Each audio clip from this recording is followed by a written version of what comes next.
이승만 생애 사전이의 세 번째 시간이 되겠습니다. 연대기로 보는 이승만 생애. 1849년 철종시대로 접어듭니다. 고종 바로 전 왕이죠. 1860년에 최재우가 동학을 창시합니다. 세계사입니다. 1853년 페리제독이 흑선을 끌고 일본 앞바다에 나타납니다. 미일 화친조약을 체결합니다. 1854년 크림전쟁, 영국이 러시아의 남진을 막는 그레이트 게임이 일어납니다. 그 후속 조치로 파리조약이 맺어지고요. 58년에 영국이 인도를 식민지화하고 통치하게 됩니다. 1860년 러시아는 연해주를 차지합니다. 그리고 남하 정책을 추진합니다. 이 시대의 중요한 책 1859년 칼 막스의 정치경제학 비판을 위하여, 또 하나의 책 1859년 같은 해입니다. 찰스 다윈의 종의 기원이 되겠습니다. 1863년 고종시대가 들어서게 됩니다. 흥선대원군 이름이 나오죠. 경복궁 중건, 병인양요, 남현군 묘도굴미수 사건, 서원철폐, 신미양요, 이렇게 해서 한 10년 동안 흥선대원군이 집권하게 됩니다. 쇄국 정책을 취하게 됩니다. 그리고 1873년 고종의 친정 및 여흥민씨 척신 정치가 시작이 됩니다. 세계사입니다. 1861년 미국의 남북전쟁에서 63년에 링컨이 노예 해방을 선언합니다. 독일 통일이 이루어지고요. 미국은 또 알래스카를 구입합니다. 오늘날 미국 영토의 거의 대부분을 지금 차지하고 있습니다. 1868년 일본은 메이지 유신, 수에즈운하 개통되고요. 이 시대의 또 하나의 책 1867년과 85년 94년에 발행된 칼 막스의 자본론 1, 2, 3권, 또한 소련에서 인물이 태어납니다. 레닌이 1870년에 태어납니다. 그 다음에 1871년 찰스 다윈이 인간 유래와 성선택이라는 책을 출판하게 됩니다. 짝짓기에 관한 다윈의 고민을 이 책을 통해서 해결했다고 합니다. 또 하나의 다윈의 고민, 인간은 왜 남을 위해 희생할까? 이것은 풀지 못하고 사망했다고 합니다. 강화도 조약 이전에 통상개화론이 있었습니다. 박규수, 오경석, 유홍기 등은 해국도지와 영환지략 등의 서적을 통해 서양의 문물, 국제정세 등을 폭넓게 이해하였다. 그리고 서양의 침략에 맞서려면 자주적으로 문호를 열고 그들의 문물을 받아들여 부국강병을 이뤄야 된다라고 주장했습니다. 이러한 부국강병을 주장을 했는데 그만 묻히고 말았습니다. 반면 일본은 이 부국강병이 메이지 유신 이후에 국가 정책상으로 추진이 되게 됩니다. 우리에게는 참 아쉬운 부분이 되겠습니다. 르네상스 종교개혁 이후의 서양 철학 사상의 흐름입니다. 앞서 말씀드린 대로 많은 분들이 있죠. 베이컨, 로크, 스미스, 벤담, 휴음, 뉴턴, 와트, 프랑스의 이성주의자들도 있고요. 임마누엘 칸트가 있고 헤겔이 있고 의학의 제너 존 스튜어트 밀도 있고요. 칼 막스도 있습니다. 찰스 다윈도 나오고요. 그리고는 니체가 있고요. 프로이트, 라이히 성혁명으로 이어지죠. 구조주의라는 게 또 있었고요. 그 다음에 레닌, 무솔리니 태어납니다. 이탈리아에서는 안토니오 그람시가 있습니다. 헤게모니, 진지론. 그 다음에 중국의 모택동, 중국식 사회주의.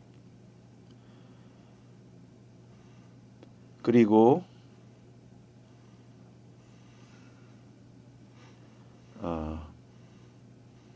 포스트 모더니즘, 미셸 푸코. 그 다음에 히피 운동이 있고요.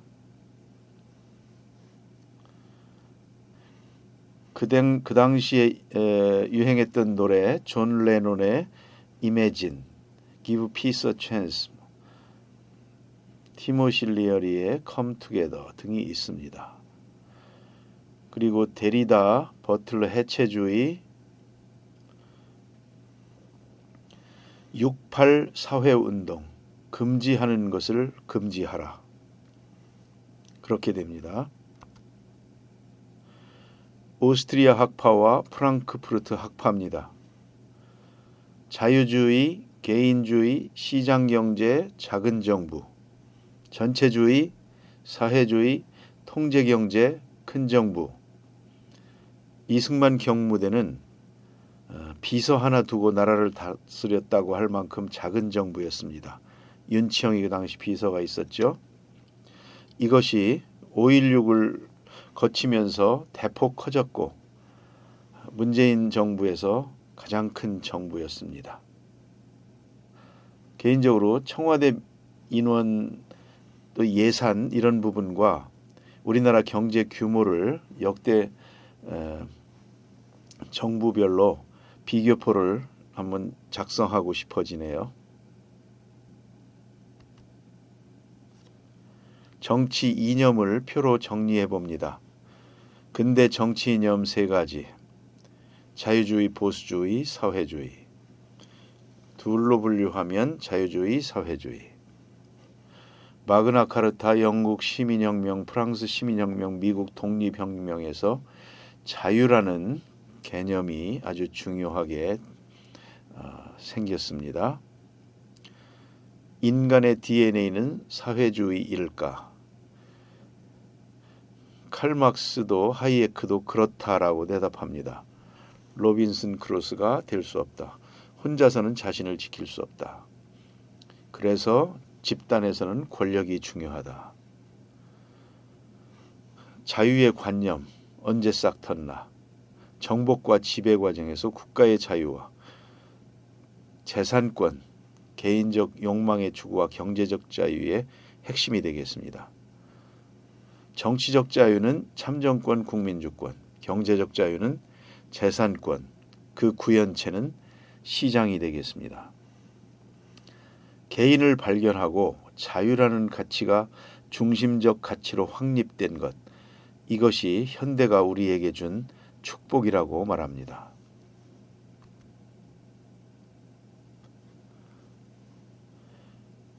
장자크 루소의 평등론, 사회주의에서 다루고 있습니다. 칼 막스에서 완성이 됐고요. 영국의 보수주의입니다. 에드먼드 버크. 인간 역사 진화의 연속성에 대한 인식, 불완전한 인간과 인간의 불완전한 인식, 물려받은 것의 중요성, 보수주의입니다. 인간을 완전하냐 불완전하냐, 인간의 이성으로 완전하게 유토피아를 건설할 수 있느냐 없느냐, 이런 부분 때문에 국가가 최소한 간섭해야 된다. 국가가 모든 것을 해줘야 된다. 이렇게 갈린다고 합니다. 에드먼드 버크의 그가 프랑스 혁명을 보면서 그 폭력 이런 것들을 보면서 이건 아니다 그렇게 생각하고 적은 것이 프랑스 혁명에 관한 고찰입니다. 근대 보수주의의 뿌리가 되는 생각들을 그는 자세히 기록합니다.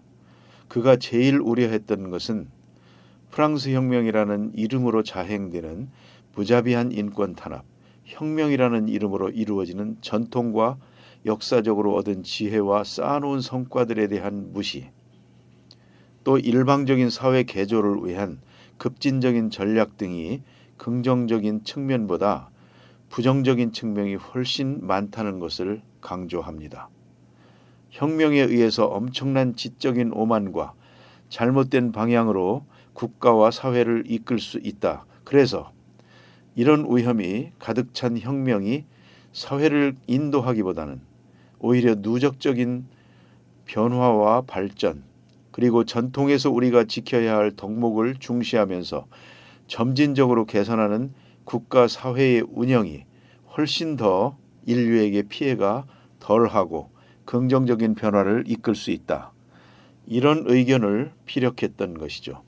그것이 컨서버티즘으로 표현됩니다. 사실로 그랬습니다. 프랑스 대혁명에서 희생자 수가 50만 명이 이상이 되었다고 합니다. 부르주아가 아닌 대부분 80% 이상이 평민이었다라고 합니다. 자유주의와 보수주의입니다. 모두 기독교 정신에 뿌리를 두었다. 자유주의와 보수주의는 모두 개인, 시장, 공동체의 순으로 중요성을 강조합니다. 단 보수주의는 전통과 문화, 습속, 공동체의 중요성을 상대적으로 더 강조한다. 그 이전 사회에도 우리가 지켜야 될 것, 계승해야 될 덕목들이 또한 가치들이 분명히 있다. 특히 보수주의자들은 자유주의자들보다 공동체 사람들이 살아온 습속과 자발적인 연대, 그 속에서의 친밀성의 관계 속에서 형성해온 문화나 여러 가지 관습들, 이런 것들을 전부 버려서는 안 된다. 그 중에서 골라내서 계승 발전시켜야 한다. 그래서 애국심, 노블리스 오블리지, 책임, 공동체가 지켜야 될 공동선에 대한 중요성 강조라든지 이런 것이 보수주의의 가치로 들어온 것이다. 자유주의나 보수주의는 프로테스탄티즘의 자식들이라고 생각한다. 프로테스탄티즘이 사회에 준 충격은 바로 신의 이름으로 그 개인을 해방해 주는 역할을 했다는 것이다. 그러니까 프로테스탄티즘은 말씀을 중심으로 그 말씀을 실천하는 것을 강조하는데 그 전제가 되는 것은 인간은 누구나 하나님 앞에 평등하다라고 하는 천부 인권설과 그리고 개인은 존엄하다. 그리고 말씀은 하나님의 말씀에 따라서 자기 스스로 꾸려가는 것이고 자기 스스로 창조해가는 것이고 그래서 하나님의 소명에 따라서 자신의 자유로운 선택을 통해서 삶을 구성하고 사회를 위해서 일을 하는 것을 적극적으로 권장하는 이런 덕목들이 있었던 것이다. 단순히 부에 대한 탐욕으로만 경제활동을 한 것이 아니라 프로테스탄티즘이 규정해주는 자유로운 생각, 자유로운 경제활동, 그리고 그 자체가 부를 축적하는 것을 금기시하거나 부를 축적하는 것이 나쁘지 않은 하나님의 소명에 따라서 이루어지는 행위라는 것. 대신 그를 통해서 얻은 부는 귀하게 쓰고 남을 위해서 쓰고 자신은 근검하고 절약하는 이런 정신을 가진 새로운 자본가들의 탄생이 바로 프로테스탄티즘의 에토스 정수라는 이런 기반이 없었으면 힘들었을 것이다 라고 하는 것입니다. 미국의 보수주의입니다. 천부 인권설과 자유의 기초로서의 사유재산권, 국민주권과 권력 분립의 원리로서의 공화주의, 다원적 민주주의를 기본 원리로 수용합니다. 가장 중요한 원리는 천부인권과 사유재산권이 되겠습니다. 미국의 보수주의, 공화당이 민주당에 비해 덜 개혁적이지 않느냐 이런 관점을 갖기 쉬운데 실제 미국 역사에서 보면 공화당이 오히려 중요한 개혁을 많이 했다고 합니다. 미국의 주요한 진보 의제는 공화당에 의해 이루어졌다. 노예 해방, 여성 참정권, 흑인 참정권, 독점 금지법 모두 공화당에 의해서 이루어졌답니다. 공화당은 작은 정부, 민주당은 큰 정부로 재정립됩니다. 어떤 민주주의인가? 민주주의란 말보다는 어떤 민주주의인가가 더 중요하다. 자유민주주의냐, 사회민주주의냐, 인민민주주의냐 다르다는 것이죠. 현대 민주주의의 세 가지 원리, 정치적 자유주의, 보통선거권과 자유선거입니다.